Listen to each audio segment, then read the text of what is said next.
नमस्कार। मैं हूं राजेश मेहतानी और आप देख रहे हैं शॉर्ट कैप्सूल।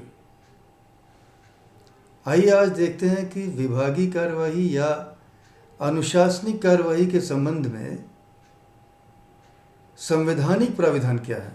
तो हम इसको दो भागों में देखेंगे। पहले भाग में देखेंगे कि सरकारी सेवकों पर सरकार का नियंत्रण किन प्राविधानों के अंतर्गत होता है, और दूसरा सरकारी सेवकों को संरक्षण कैसे प्राप्त होता है। एक बात और, मैं राज्य सरकार के दृष्टिकोण से बात करूंगा। तो सबसे पहले आइए देखते हैं कि सरकारी सेवकों पर सरकार का नियंत्रण, इसके लिए क्या प्राविधान है। तो संविधान के अनुच्छेद 310 के अनुसार राज्य सरकार का कोई सेवक राज्यपाल के प्रसाद पर्यंत, प्रसाद का मतलब प्लेजर, तो प्रसाद पर्यंत ही अपने पद पर बना रह सकता है। इसका मतलब ये हुआ कि सरकार द्वारा अपने किसी सेवक को कभी भी पद से हटाया जा सकता है। किसी सरकारी सेवक का पूरा समय का मतलब 24/7, 365 दिन, तो पूरा समय सरकार के अधीन होता है और सक्षम अधिकारी द्वारा उसे किसी भी समय किसी भी रूप में नियोजित किया जा सकता है, जिसके लिए वह किसी अतिरिक्त पारिश्रमिक का दावा नहीं कर सकता। ये फाइनेंशियल हैंडबुक अगर आप देखेंगे तो मूल नियम 11 में ये लिखा है। और सरकारी सेवक से अपने कर्तव्य के प्रति निष्ठा और अनुशासन अपेक्षित होता है। सरकारी कर्मचारियों के आचरण को विनियमित करने के लिए सरकारी सेवक आचरण नियमावली बनाई गई है। वैसे राज्य सरकार की जो नियमावली है उसका नाम है उत्तर प्रदेश सरकारी सेवक आचरण नियमावली 1956। विभिन्न उपक्रमों ने अपनी अपनी नियमावलियां और कहीं कहीं विनियम भी बनाए गए हैं।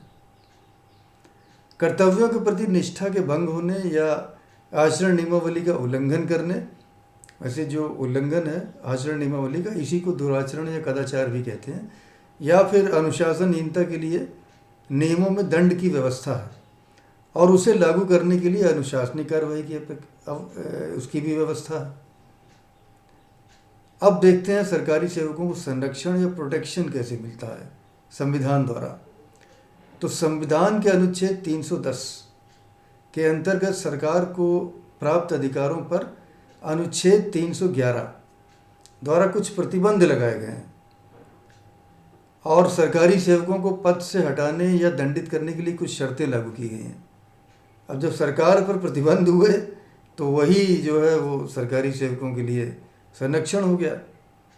तो अनुच्छेद 311(1) उसके अनुसार किसी सरकारी कर्मचारी को उसकी नियुक्ति करने वाले प्राधिकारी के अधीनस्थ अर्थात उसके नीचे के किसी प्राधिकारी द्वारा डिसमिस या रिमूव नहीं किया जा सकता। डिसमिस को हिंदी में कहते हैं पदच्युत, और रिमूवल को हम हिंदी में कहते हैं कि सेवा से पृथक करना या हटाया जाना। इन दोनों का डिफरेंस आप जानते हैं। जब डिसमिस किया जाता है तो सरकारी सेवक फ्यूचर में सरकारी सेवा के लिए निरर्ह हो जाता है, एलिजिबिलिटी खो बैठता है। और यदि रिमूव किया जाता है, सेवा से पृथक किया जाता है, तो वो निरर्ह नहीं होता, अर्थात वो आगे अप्लाई कर सकता है सरकारी सेवा के लिए। और अनुच्छेद 311(2) के अनुसार किसी सरकारी सेवक को केवल ऐसी जांच के पश्चात ही पदच्युत अर्थात डिसमिस किया जाएगा अथवा पद से हटाया जाएगा यानी रिमूवल किया जाएगा, या रिडक्शन इन रैंक को हिंदी में कहते हैं पदावनत, तभी किया जाएगा जिसमें कि उसे आरोपों की सूचना दे दी गई हो और उन आरोपों के संबंध में सुनवाई का रीजनेबल अवसर या युक्त अवसर भी दे दिया गया हो। परंतु ऐसी जांच के पश्चात दंड देने वाले व्यक्ति को प्रस्तावित दंड देने के विषय में अभ्यावेदन या रिप्रेजेंटेशन का अवसर देना आवश्यक नहीं होगा। अब कुछ अपवाद भी हैं। अपवाद ये है कि कुछ मामले हैं जिनमें दंड देने के लिए जांच की आवश्यकता नहीं होती। जहां डिसमिसल, रिमूवल या रिडक्शन इन रैंक का दंड ऐसे आचरण के लिए दिया जाता है जिसके लिए उसे न्यायालय द्वारा दोषी पाया गया हो या सज़ा दी गई हो, कन्विक्शन हो गया हो, तो फिर दंड देने के लिए या डिसमिसल या रिमूवल के लिए फिर जांच की आवश्यकता नहीं होगी। जब सक्षम अधिकारी इस बात से आश्वस्त हो कि कर्मचारी के विरुद्ध जांच कार्रवाई की औपचारिकता पूर्ण करना व्यवहारिक रूप से संभव नहीं है, हालांकि इस आशय का आधार लिखित रूप से उल्लिखित भी करना होता है।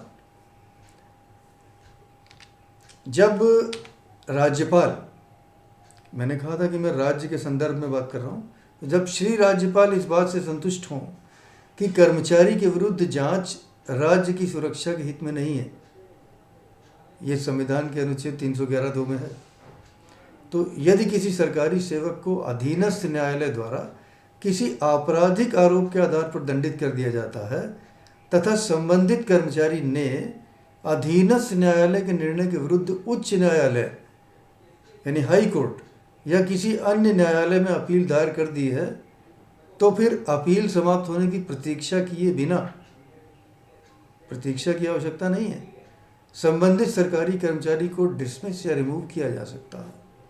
यदि अपील में कुछ भी हो सकता है, कोर्ट में अगर मामला है, तो यदि अपील में सरकारी सेवक दोषमुक्त हो जाता है तो अपील के निर्णय से पहले उसे डिसमिस या रिमूव करने की जो कार्रवाई चल रही थी उसे अवैध माना जाएगा। सिंपल। उक्त के अतिरिक्त मौलिक अधिकारों या फंडामेंटल राइट से संबंधित अनुच्छेद 20 में कुछ व्यवस्थाएं, आइए उनको देखते हैं। किसी व्यक्ति को कोई दंड किसी कानून या किसी नियम का उल्लंघन करने पर ही दिया जा सकता है, अन्यथा नहीं। इसके साथ ही दंड की मात्रा भी उससे अधिक नहीं हो सकती जितना कि नियमों में प्राविधान है, यानी नियमों में जितना प्राविधान है उससे अधिक दंड नहीं दिया जाना चाहिए। ये संविधान के अनुच्छेद 20(1) में इस बात का उल्लेख है। किसी व्यक्ति को किसी अपराध के लिए एक बार से अधिक दंडित नहीं किया जा सकता, ये संविधान के अनुच्छेद 20(2) में इसका प्राविधान है। यदि किसी आरोप के विषय में कार्यवाही प्रारंभ होने के पश्चात दंड देकर अथवा बिना दंड दिए एक बार मामला अंतिम रूप से समाप्त हो गया है, तो ठीक उसी आरोप के आधार पर सरकारी सेवक के विरुद्ध पुनः दंडात्मक कार्रवाई नहीं हो सकती। ये 20(2) का ही प्राविधान की हमने बात की। किसी अपराध के लिए अभियुक्त किसी व्यक्ति को स्वयं अपने विरुद्ध गवाही देने के लिए बाध्य नहीं किया जा सकता। ये कहाँ लिखा? ये लिखा है अनुच्छेद 20(3) में। अनुशासनिक कार्यवाही पूर्ण होने के पहले यदि अपचारी की मृत्यु हो जाती है तो मृत्यु के बाद ऐसी कार्यवाही जारी नहीं रखी जा सकती, क्योंकि मृत्यु हो जाने की दशा में अपचारी अपना पक्ष प्रस्तुत नहीं कर सकता। अपचारी अर्थात जिस पर आरोप लगे हैं, अंग्रेजी में कहते हैं चार्ज्ड एम्प्लॉय, और बचाव का पर्याप्त अवसर दिए बिना एक तरफा कार्यवाही विधिक दृष्टि से न्यायोचित नहीं कही जा सकती। इसलिए मृत्यु के बाद विभागीय या न्यायिक कार्यवाही समाप्त समझी जानी चाहिए। आज यहीं रुकेंगे। आशा है आपको ये चर्चा पसंद आई होगी। यदि ये चर्चा पसंद आई हो तो इसे आप लाइक अवश्य करिएगा। मेरे चैनल को यदि अब तक आपने सब्सक्राइब नहीं किया है तो कृपया उसे सब्सक्राइब भी कर दीजिए, और मेरे इस वीडियो को अधिक से अधिक शेयर करना मत भूलिएगा, ताकि यहाँ जो बातें बताई गई हैं वो अधिक से अधिक लोगों तक पहुँचें। आपने मेरे वीडियो को अंत तक देखा, इसके लिए आभार। बहुत जल्द एक नए वीडियो में एक नए विषय के साथ आपसे फिर चर्चा होगी, आपसे भेंट होगी। तब तक के लिए आपसे अनुमति चाहेंगे। नमस्कार।